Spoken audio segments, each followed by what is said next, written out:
Bonjour les humains, bienvenue sur cette nouvelle vidéo YouTube, j'espère que vous allez bien. Aujourd'hui, on a la chance, encore une fois, d'interviewer un judoka de très haut niveau, donc qui a fait les championnats de France, qui a été médaillé également en championnat de France et qui a eu pas mal d'histoires de blessures. On va en parler tout de suite. Donc je vous présente monsieur Karim Saïdoun. Comment ça va Karim? Ça va nickel et toi Zakaria? T'es en forme? Ouais, nickel au top. Super. Bon, je te laisse te présenter. Je me présente, moi c'est Karim Saïdoun, j'ai 28 ans, je suis ceinture noire 2e dan, je suis licencié au club de Poissy et j'évolue en moins de 66 kg. À côté je suis éducateur PJJ, je travaille en insertion avec les jeunes. Merci pour ta présentation. Donc maintenant on va parler de tes débuts si tu veux bien. Pourquoi tu as commencé le judo? À quel âge tu as commencé le judo? Est-ce que tu peux nous raconter s'il te plaît? Ouais, avec plaisir. Alors moi j'ai commencé le judo à 4 ans. C'est pas moi qui ai choisi, hein. J'étais un peu turbulent donc mon père m'a mis dans le judo. Ouais. Du coup j'ai commencé très jeune, à 4 ans au Muro. Voilà, au Muro et après on est resté dedans, quand on a fait plus de 20 ans qu'on est dedans et on kiffe. Bah t'as bien raison. Avant ça, est-ce que tu avais fait d'autres sports ou est-ce que tu en as fait pendant ou après? Ouais, j'ai fait d'autres sports. Enfin, je me suis testé à d'autres sports. Ouais. Mon père m'a mis au foot, parce qu'il y a que des footeux dans ma famille, et de la boxe aussi. Et c'était dur de choisir entre la boxe et le judo, parce que voilà, j'aime les sports de bagarre. Voilà. Ouais, la sport de... Sauf que ce qui a fait la différence, c'est le code moral au judo.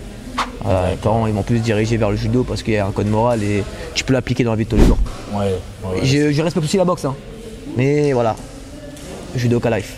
Ouais, les judoka c'est classe quand même. On a voilà, il y a le petit kimono, c'est un petit, voilà. Voilà, c'est classe. Alors, on n'a pas le nez cassé même si on est un peu marqué.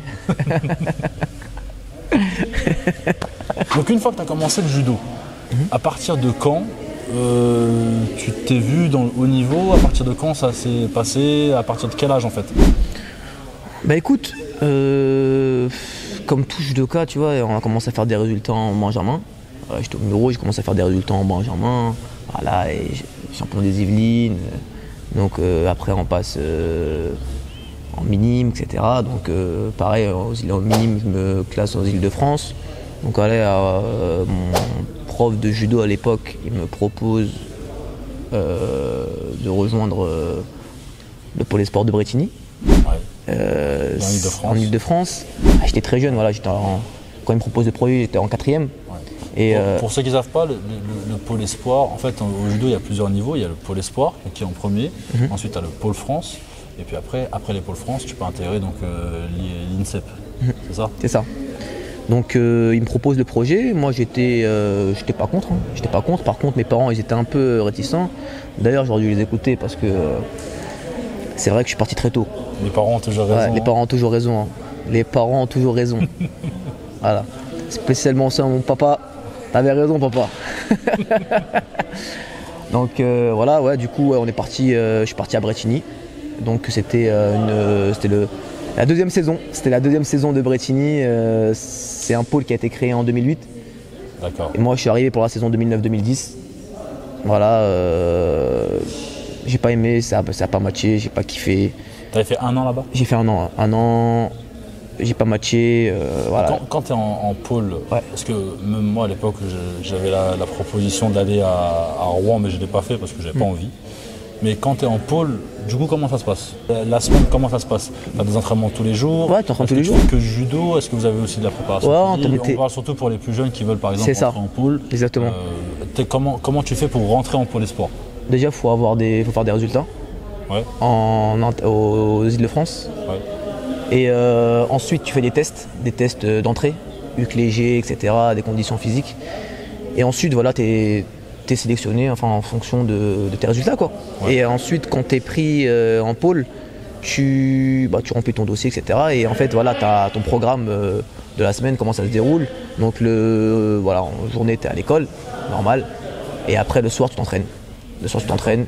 Lundi, mardi, mercredi, jeudi et vendredi, c'était le jour de repos. Samedi et voilà. Et dimanche, c'était déjà le comeback.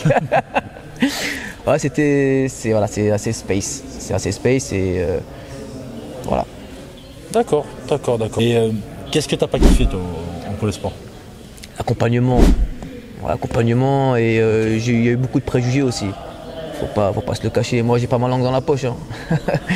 voilà, c'est pour ça que tu es devenu ici. Voilà, c'est pour ça que je suis là avec pas mal dans la poche. Je dis la vérité, on vient du quartier. Donc t'étais tout droit, voilà. Malheureusement, il faut dire la vérité. J'étais du quartier, donc je me laissais pas faire. J'avais pas Il y a un petit peu ce jugement de jeune de quartier qui vient à Bretigny, Pôle Espoir. Alors que, parce que c'est payant, hein, le Pôle Espoir, pour ceux qui ne savent pas. Donc un jeune de quartier qui vient dans un Pôle Espoir, qui normalement c'est comme une école privée. C'est ça. Donc du coup, n'empêche, ça m'a, voilà, Bretigny, ça m'a freiné par rapport à me projeter là dans l'avenir, quoi. Parce que en progression, c'est ça, dans la progression. Parce que on va en venir après, mais même à l'avenir, après j'ai fait des résultats au Championnat de France, etc. Et quand pareil, mon coach à l'époque, il me propose de postuler à l'INEF, de déposer mon candidat à l'INEF. Enfin, l'INEF, c'est juste avant l'INSEP. L'INEF, c'était un pôle qu'il y avait avant. C'était pour les plus jeunes, juste avant l'INSEP. Donc maintenant ça n'existe plus, mais c'était pareil, c'était des athlètes de très haut niveau qui allaient dans ce pôle-là, pour ceux qui ne savent pas. J'ai été pris et je suis pas allé quand même. Je suis pas allé parce que voilà. Parce que mal vécu, du coup. L'expérience du passé, du pôle, partir très jeune, etc. Ouais.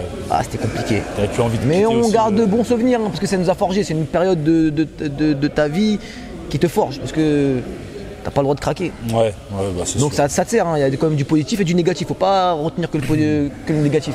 C'est important de retenir le positif et le négatif. En parlant de ça, du Pôle Espoir, à l'école, comment t'étais toi? Moi, j'ai toujours bien travaillé à l'école. Ouais. J'avais des bonnes notes, hein, mine de rien. Et ouais, je peux ramener mes bulletins. Hein. J'avais des bonnes notes, hein, et intelligent. T'étais quel type d'élève? T'étais un élève plutôt le mec qui était dans son coin ou un élève qui... Quand ça à Bretigny ou en règle générale? En règle générale. Non, je suis avec mes potes. Non, avec mes potes, tout ça, tranquillement. Tu vois, je suis pas le solitaire, tu vois, ou quoi. Non, au contraire, je suis entouré, toujours bien entouré. Et arrivé à Bretigny, ça a changé un petit peu ça? Ouais, c'était space. Nous, les judokas, on était à part. Déjà, Bretigny, moi, j'ai pas aimé parce que quand t'étais en... Ah, c'est mon expérience, tu vois. C'était moi à mon époque. Je te parle de ça, c'était en 2009, tu vois. Tu vois, là, on est en 2024, tu vois. C'est il y a 15 ans en arrière, tu vois. Mais à l'époque, tu vois, les judokas, en fait, on était vraiment à l'écart. Tu vois, on était vraiment à l'écart. C'était space. Même on restait entre judokas parce que le délire avec les autres, c'était pas pareil. Ouais, tu vois. Ouais, je comprends. Ouais. Donc voilà, c'était pour moi, c'était une période de ma vie qui était tu vois, on va pas l'effacer parce que c'est grâce à ça ça fait de moi ce que je suis aujourd'hui, mais voilà. On a mis entre parenthèses quand même, tu vois. Je comprends.